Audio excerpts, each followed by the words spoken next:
তুমি কিম নামজুনের বউ হতে চাও, তাহলে বই প্রেমিক এবং কোমল হৃদয়ের অধিকারী হতে হবে। তুমি কিম sok জিনের বউ হতে চাও, তাহলে সুন্দরী এবং গোছানো স্বভাবের হতে হবে। তুমি জং হোসকের বউ হতে চাও, তাহলে হাজারো কষ্ট লুকিয়ে কথায় কথায় মুখে হাসি রাখার অভ্যাস থাকতে হবে। তুমি মিন ইয়ঙ্গির বউ হতে চাও, তাহলে তার রাগ অভিমান জেদগুলো সহ্য করার ক্ষমতা থাকতে হবে।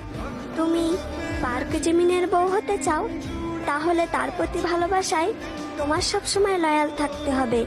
তুমি কিম তায়াং এর বউ হতে চাও, তাহলে তার বাচ্চা সুলভ দুষ্টুমি আচরণগুলোর সাথে নিজেকে অভ্যস্ত করে নিতে হবে।